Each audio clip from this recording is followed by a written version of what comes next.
La educación es construcción de ciudadanía, consciente de sus derechos y obligaciones. Rodríguez Silvero y Asociados, consultores interdisciplinarios, presenta el bloque de análisis de actualidad con el doctor Ricardo Rodríguez Silvero. Muy bien, ya está con nosotros en línea el doctor Ricardo Rodríguez Silvero. Doctor, muy buen día. Muy buen día a la audiencia también.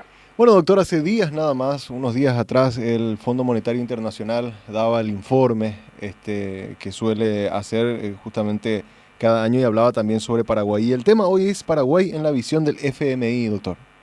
Sí, es sumamente interesante el informe que ha presentado en dos versiones, digamos, el Fondo Monetario Internacional. El primer informe tuvo lugar inmediatamente después de la visita de ellos, que estuvieron aquí hasta el 12 de diciembre, ¿verdad?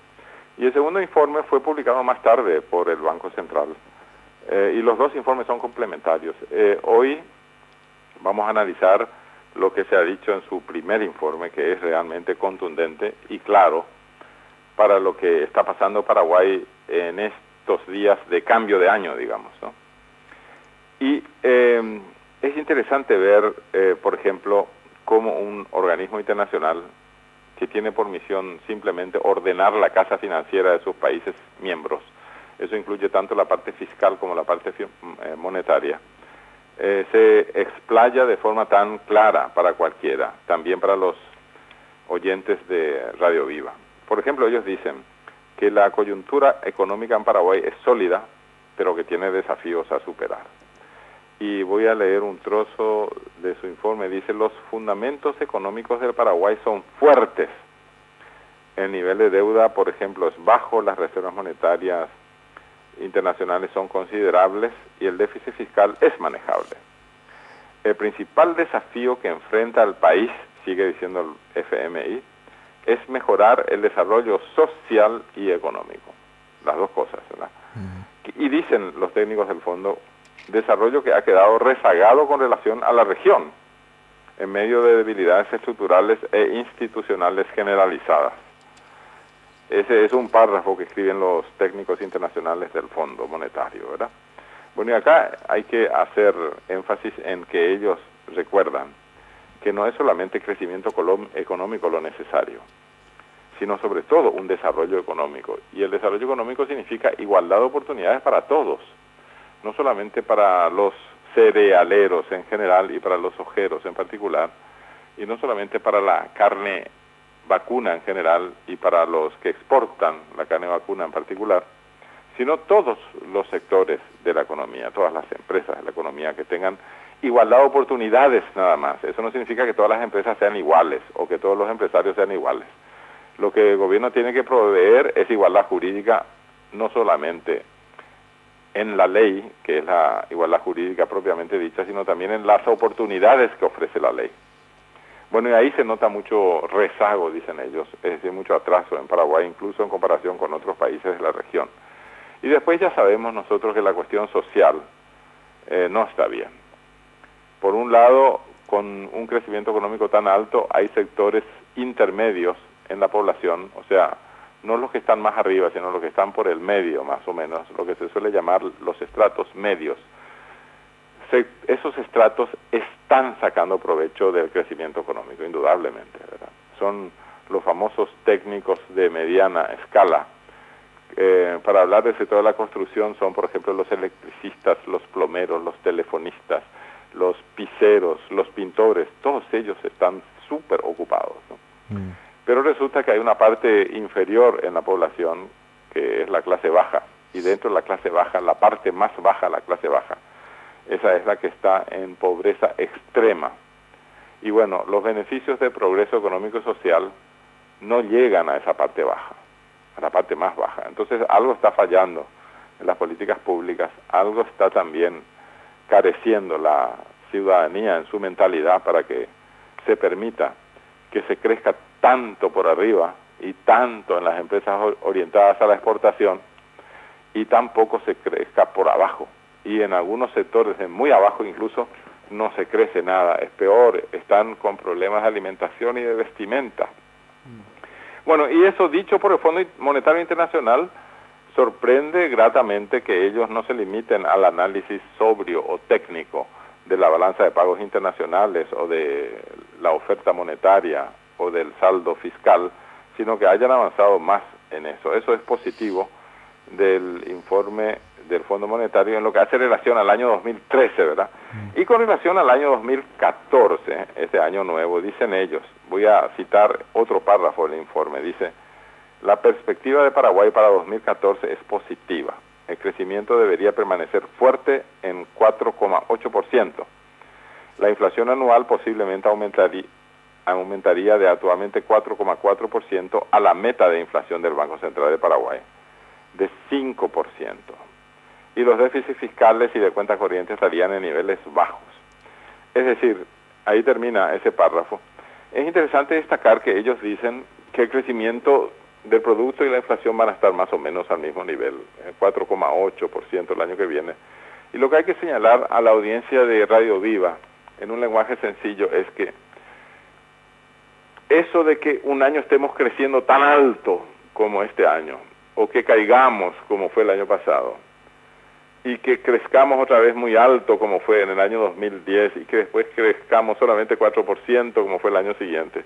Es decir, esos altibajos muy fuertes son signos de debilidad institucional y presupuestaria en el país. Se puede evitar oscilaciones tan bruscas. Entonces no tenemos que dejarnos impresionar ni por un salto tan alto como este año 2013, ni por una caída de menos 1,2 como fue el año anterior, sino tenemos que tomar el promedio de los últimos 5 y mejor todavía de los últimos 10 años. Y es allí como llegamos a la conclusión muy grata, por ciento, de que el crecimiento orgánico de la economía paraguaya está más o menos en orden al 4,8 y 5%. De forma que si nosotros el año que viene, este año nuevo, vamos a crecer a ese nivel, y es el nivel que puede crecer la economía paraguaya. Todo lo demás es algo así como una ilusión estadística, es una ilusión óptica nada más, porque el hecho de que un año esté en menos 1 y al año siguiente crezcan 13, eso no tiene mucho valor porque representa solamente 12 meses. Lo mucho más importante es tomar 5 años o 10 años. Claro. Ahora, doctor, el tema y no solamente el FMI, muchos organismos internacionales hablan de que es un grande problema para Paraguay el hecho de crecer macroeconómicamente, pero microeconómicamente seguir teniendo problemas con el acceso a dinero por parte de los estratos más pobres. Estos proyectos de transferencias condicionadas que se anuncian que van a ir aumentando el número de beneficiarios, ¿no están dando los resultados que se habían esperado por parte del gobierno para poder combatir a la pobreza y llegar ese dinero a esa gente? Bueno, yo quisiera aclarar a la audiencia de Radio Viva que es mucho más importante que las transferencias monetarias condicionadas, que son solamente una ayudita para que la familia no se muera de hambre. Mucho más importante que eso es la creación masiva de puestos de trabajo para mano de obra no calificada. Es decir, para gente que no sabe hacer gran cosa, para gente que está analfabeta, que está con hambre, que solamente quiere trabajar y no puede porque no consigue. Esa gente no tiene habilidades técnicas, muchos de ellos ni siquiera han ido a la escuela, ¿verdad? Entonces allí es donde hay que poner énfasis, porque en ese tipo de gente es donde se anida la pobreza extrema, ¿verdad?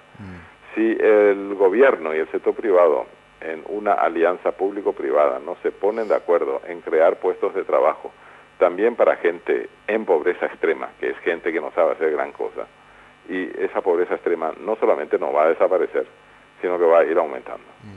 Ahora, el anuncio que hacen desde Hacienda de que el año que viene van a invertir, creo que en promedio están invirtiendo algo así como 180 o 200 millones de dólares y van a duplicar eso en obras públicas. ¿Podría ser un camino, digamos, para comenzar a encontrar esa solución para ese sector, doctor? Ese es un camino para fortalecer los estratos superiores y los estratos medios, pero no para combatir la pobreza extrema. Para combatir la pobreza extrema hace falta no solamente el desarrollo espontáneo o el crecimiento desigual que es el que tenemos, sino que hay que apuntar concretamente a la gente que no tiene para comer ni para vestirse, ¿verdad? Esa gente que está en otra dimensión, es otro mundo eso, ¿no? Por eso es que se habla de transferencias monetarias condicionadas, pero esa no es la solución. Eso es solamente para que no se mueran de hambre, ¿verdad? Lo que hay que hacer es darles puestos de trabajo, y Y hay puestos de trabajo que pueden hacer ellos, tareas que no requieren mucha educación ni mucha técnica, ¿verdad? Por ejemplo, hacer picadas en los bosques para que se pueda acceder desde una comunidad campesina que está viviendo detrás del bosque sin acceso al camino de tierra, para que esa comunidad pueda llegar caminando al camino de tierra. Y el camino de tierra a lo mejor ni siquiera está en condición, o sea, hay que hacer mejor, hay que construir mejor ese camino de tierra, hay que hacerle cunetas, mejor dicho, hay que construir zanjas a los costados para que cuando haya lluvia se desplace más rápido el agua y no tranque todo el tráfico.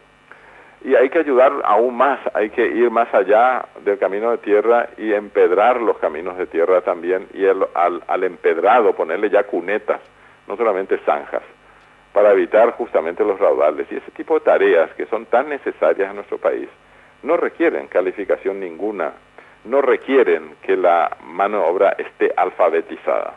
Asimismo como están, pueden ponerse a trabajar. Sobre todo cuando hay gente que quiere trabajar, y hay gente que quiere trabajar. Sí. No todos son vagos, como dicen algunos. Claro. El problema es que no tienen oportunidad. No tienen oportunidad. Sí. Muchas gracias, doctor, por el análisis, y deseamos que tengan una feliz Navidad. Igualmente. Muchas gracias. Este fue el espacio presentado por Rodríguez Silvero y Asociados, consultores interdisciplinarios en inversiones e impuestos. Telefax 612912, celular 0981 450550. Más informaciones en www.rsa.com.py.